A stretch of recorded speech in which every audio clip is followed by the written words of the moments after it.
Hi guys, it's Amy and you have found Amy Loves Crochet. Thank you so much for clicking on my video. I always appreciate your time. The finished project that I have to share with you today is made with a yarn that I've had in my stash for a very long time. So it looks a little bit weird. My wall looks a little bit weird without that yarn in it, but I'm really happy to have gotten through it. I had a whole lot of it and I finished a couple of other blankets with this yarn, but those have already been donated. So I'll go ahead and link the put the link for those videos of mine down below so that you can see my other blankets that were done with this yarn. But I'll show you first the label of what I was working with. This is a Caron Cakes, and if you can't tell by this little logo here, I have had this yarn since 2016, and it was an anniversary year for them. Started in 1916 and this was 2016. So it's made up of 80% acrylic and 20% wool. And these cakes happen to be 200 grams, which is about 383 yards. So there was quite a bit. I had, like I said, many cakes of this. I don't even remember how many I bought originally. But for this project, I sat down with 600 grams worth of scraps.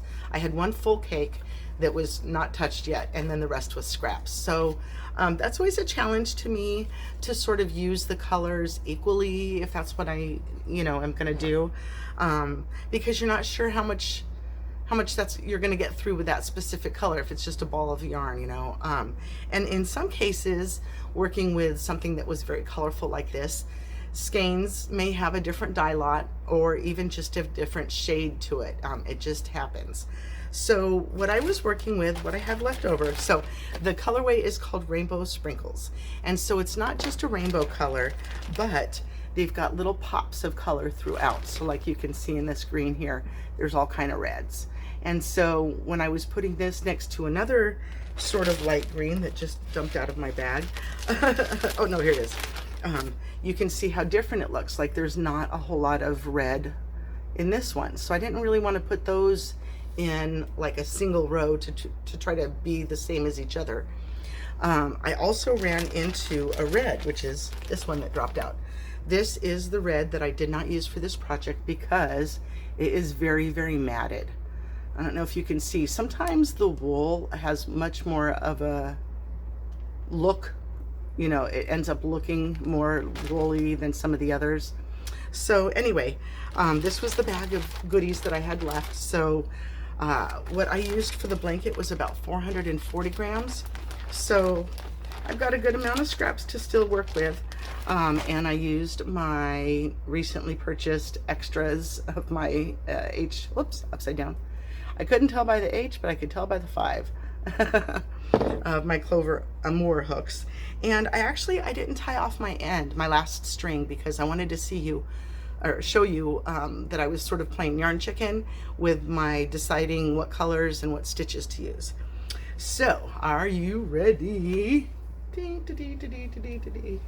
I just did like a never-ending granny, and I love it. I did not color control. As you can see, I started with the center of one of the skeins, so there was a little bit of orange in front of this skein, and I cut that off so that I knew that the yellow was a full representation of how much of the color I was going to get for each colorway. I tend to do that when I start with a brand new cake. If there's color changes, I usually snip out what's in the center because I don't know how much of that color I actually have. So what you see here is a full cake out to the orange, and then I had to start using some scraps. So I wanted to go in the same order of the colors, from the yellow to the green to the blue to the red to the orange in the scraps, but they had to be kind of the same red. And so as I was showing you before, let's see if I can get it in there. See how like this is really a brighter red, and then this was like a soft muted, somebody colored over it, maybe a watercolor red or something. It just wasn't working. So I got around, when I came to the red here, I only had enough for one time around, as well as the orange and the yellow. And then I knew I wanted to end on the blue, and let me find the end. This is how much of my scrappy scraps of my blue that I had left. So I think that's a phenomenal guesstimate, Amy Jo. I'm so proud of myself for that. But what I did was I just did, you know, going around with my little 3 double crochet clusters, and then for the green row I did half doubles all the way around as a border, and then I did the blues as a single crochet all the way around. I knew, you know, I wasn't going to have enough of the green to do doubles, and I knew I wasn't going to have enough of the blue to do half doubles, so I thought the step down that I did was the right fit for what I had left. So it is a great size, almost arm span, and a great lap blanket for an adult or for a young child, a nice blanket. You know, when it comes to baby blankets, we sometimes talk about their little fingers and toes getting into those little gaps. So I always kind of suggest that if these blankets that have these holes in them like this are going to go towards a little bit of an older, not an older child, but certainly not a baby blanket. But so yeah, I like to represent June for, you know, Pride Month, say a little hello for that, and I've done that now 3 years in a row. I'm super excited about that. So like I said, I'll link those videos down below.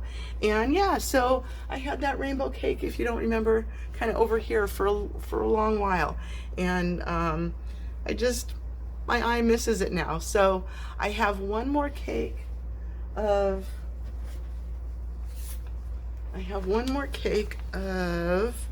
poached pear, and I haven't gotten into this yet. And then I've got some scraps of some other colors. So again, with 383 yards, not quite sure what I want to do with that. I'm just kind of waiting for the right thing to come along. I mean, if you ask me, this has a like fiber spider pattern written all over it. So I'll put that up later. So, okay, so if you wanted to know, there's people who do like these never-ending grannies or a granny blanket whatsoever. Everybody does it a little bit differently as far as their count. So you're going to do a multiples of 3, and then add 2 to the end of that. And then you're going to do 2 double crochets in the 3rd chain from the hook. So now you have a cluster, and that's going to be on the end of your chain. So you've chained out, and now you're building the side of the rectangle. In a minute, we're going to go back across the chain, and that'll be the length. And for right now, we're building that cluster. So you'll put 2 double crochets in the 3rd chain from the hook. Okay, and then you're going to chain 2 and do 3 double crochets in the next stitch. Okay, and now that chain 2 is going to be where your corner starts to build from. So from here, you're going to skip 2 and do a cluster of 3 double crochets. Skip 2, 3 double crochets. You're not going to do chains in between them.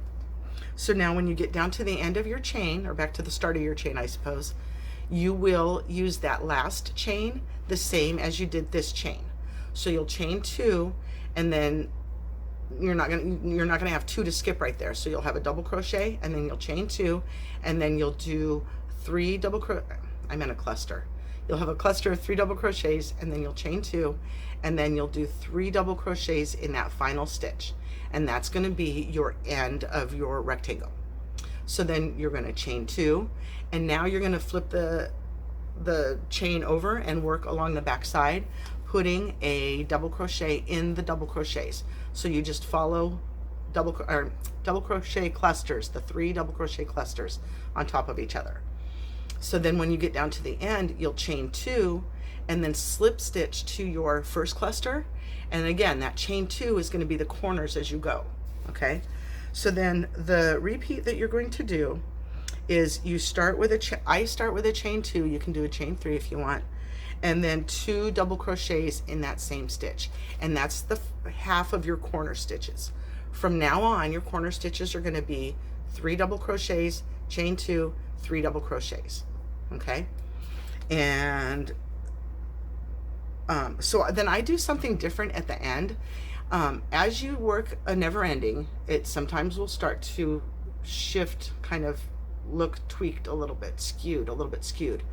So some people will flip the work and just go on the other side. So you've got right side, wrong side, right side, wrong side. That's all jumbled together. For this, what I like to do is when you slip stitch to join that round, I will turn the work and I slip stitched 2 stitches back. So now I'm kind of headed back in the other direction, but then you turn your work again. And so now you're going in the same direction that you were, but your stitches, your corner is going to start on this side and not, you know, getting your skew started. So it realigns you for each round. So I went in the same direction each round. So my front side, my right side is my right side all the way around, except for those 2 little slip stitches. You'll turn your work, slip stitch back over 2 stitches, and then turn your work, and you're realigned to go round and round. So like I said, then I did a border of a half double crochet, and I just did 3 in each corner for the borders, and then a border of the single crochets in the blue color. So I am so excited to work with the rainbow yarn again. I love this rainbow. The rainbow sprinkles, you know, I forgot at some points that it's called sprinkles, and I'm like, oh, the color's kind of bleeding all through. But when you realize that it's intentional, and so kind of all the way through, I think the red is really the only one that's kind of hard to tell that it's sprinkled. But you can see other colors in the yellow, you can see it in the red, you can see it in the blue, and I guess the orange too. The orange doesn't get real sprinkly, but yeah, so I'll kind of be sad that I don't have any rainbow sprinkles yarn in my storage anymore, my stash anymore. I just have some odds and ends to here to work with. So whatever that goes into, it'll be fun and colorful. So I do have an update as well on my pickle jar goodies. If you saw my last video about these, I was making a bunch of hexagons. Wasn't sure really how the colors were gonna play together, because this is, you know, it's I had 40 of the little mini skeins to begin with. So I can't remember off the top of my head. I think they're 6 grams. Oh, I've got my weight right here.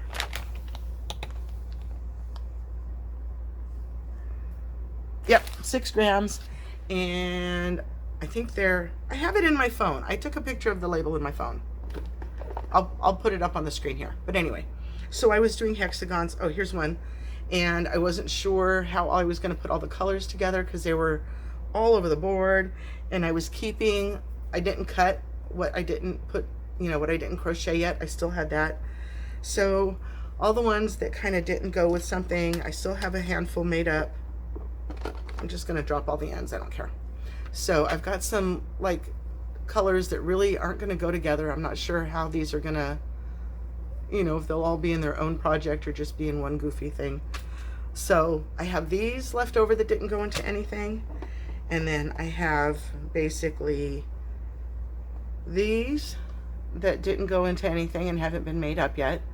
I really like them. Like, look at this one, is really kind of cool. I really like that color, but I don't know that how it would match with. And you know, I should have maybe just done rows of stuff like everybody else, because then you can see all the different colors. But anyway, so the neon one that I wasn't sure how those colors were going to go in with the rest of them, I just put them in a project by themselves. So I have the bag completed, but I don't have a handle made. And I'm trying to be a stickler and just do crochet, but I don't know if I have enough neon yarn left over. So these are the 2 neons that I have left over. It's just kind of a yellow, crazy yellow. There's not really, I almost dropped it. There's really nothing exciting to say about that. And then this pink had different shades and tones of pink, but it wasn't necessarily like neon-y, so it didn't make the cut to go into the bag itself. So the bag itself is here. So I had, what I was trying to explain to you initially is that you have one square or one hexagon here, and then you have the 5 here that are folded over, and then you just have to put that one on. So when I decided which colors were going to go in which positions, I like this one. I wish this one could have been, like, I thought to put this one in the middle maybe, but it was all by itself. And so when I was thinking about like the center square, if you will, the center position here, I kind of wanted something that had like an offset. So there's 2 different greeny and yellowy ones there. And then I just had all these tons of pink ones. they're kind of different, but not different. So this one's got some like wine color in it. And then this one's kind of solid. There wasn't a whole lot of change except like a few little clusters here. And then this one's kind of all over as well. So that's what I have made up. And I want to put a liner in it. And so I was trying to think like to put a liner that continued into the handle, because my concern with the superwash merino wool is that there's not enough strength to it. I mean, there is nylon in here as well. I think it's 80-20. I'm pretty sure it's 80-20. But doing a, you know, some sort of a plastic handle or some other type of handle. So I wanted to do a liner that also had the material come up and go around, so that I would just crochet around the liner. And so you're kind of protecting the weight stretchiness of this. So I did just go through like I love to do on these, and did a back loop only whip stitch on the back, just sewed them together. Very clean. And I was really meticulous with sewing in ends, even though I'm going to put a liner in it. I know I shouldn't have worried about it that much, but I kind of like these purpley ones. I was trying to split up the bright and the light and the purple and the pink and the, you know, but love, love, love it. So again, not sure about the handle. I'm still kind of working on that, because then I just have these colors and I don't know, based on what I want to do, if I'm going to have enough. So we'll see. And then the other thing that was different about this one than the next one I'm going to show you is that I did an additional row of single crochets on these hexagons. I have much less left over. I was trying to use up more of it than I did with these ones. As you can see, you know, the ball that was left over. The ball that was left over from these is a lot bigger than what I had left over from these. I was trying to use it all up on this one by adding the single crochet. So anyway. So the pattern for this I saw, and I already explained to you guys how I was going to make that one, or what I had in mind, what I had seen so far, I guess I'll say. But this one blew my mind. So this one I saw done by Happy Berry. She did a beautiful bag, and I'm using a 3.75 millimeter hook, so it is a little bit small and tedious if you're not one who likes to use a fingering weight with a smaller hook like that. But so I think you have 6 and 6 is 12, with 5 is 17, 18, 19, 20, 21. That's what I thought. Okay, so there's 21 here, and you lay them all out and then fold the end up and then fold the sides in. She has like a 4-part tutorial for it, so I'll let you follow that if you'd like to. I'll link that down below. But this, again, has no handle yet. I'm trying to decide whether I want to make or buy the handle like she did and put that on there, or what. And the leftover that I have is very little to make a crochet handle with this one, so I haven't quite decided what I'm going to do with it. But here it is. So you lay 6 down lengthwise and 6 down lengthwise, and then this row is 5, and then you've got the 2 on the side and the 2 on the side, and then you just flip the bottom up and flip the sides in and sew everybody together. And so at first I had like all the dark ones on one side, and then all these like lighter ones that have a tan or a lighter color on the other side. So maybe you have like a dark side bag, you know, a bag that had a dark side and a light side, like so many of us. But again, like so many of us, we're not made up of different sides. We're all mixed up inside and out. I don't know where I'm going with that analogy. But I really, really liked how some of these colors were. Now, I went jamming along, and I thought all of them just got attached the same way as each other. But she does a funny little thing at one corner, so I had to cut and frog my seam and then re-seam it to match her pattern. But as you can see, well, maybe you can't see on that one so much. And that's kind of what I was trying to do. I didn't want this part to stick out. I wanted it to kind of blend in. Here you can see a little bit better. There's a triangle right here. So when you get to the edges of the bag, like here, this one you sew across here, and this one you sew across here. So down here, this triangle is what we needed to add in there. So, let me hold that up again. So we sew across here, and we sew across here, and that leaves a gap right here.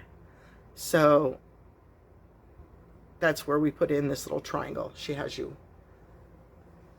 I'll let you go to there and see it. It's a brilliant way to get through that edge. And so it's kind of a bigger size bag. I thought, oh, I could have made that a tank top. In your dreams, Amy. But anyway, so that's where I ended up with that. I don't consider it like finished yet. Obviously, it doesn't have a handle. I still have all of the ones that are on top. I still have their bundles connected because I wasn't sure. I don't want to tie in ends. I don't want to lose. I have such a small amount of yardage with these. I don't want to lose any of it in tying off. So I've left them attached so that I can just start, you know, if I'm going to do a single crochet border or start a handle or whatever, I want to leave those attached as long as I possibly can before, you know, I commit to a handle shape or size or whatever. So I think it turned out wonderfully for the hesitation that I felt when I started it. This was really a fun one.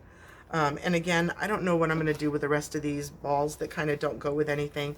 I mean, I do have, I don't know that these didn't make it into the cut to begin with, so I don't know that I would want to use these for the handle. So I'm almost committed to one of the handles like she used in her bag. So I mean, these are mostly finished. The bags are mostly finished, but the thought process it's going to take me, I'm going to think about it for a whole lot longer than the work is actually going to take me to do. So I will catch you up with that when I have handles completed for those two bags.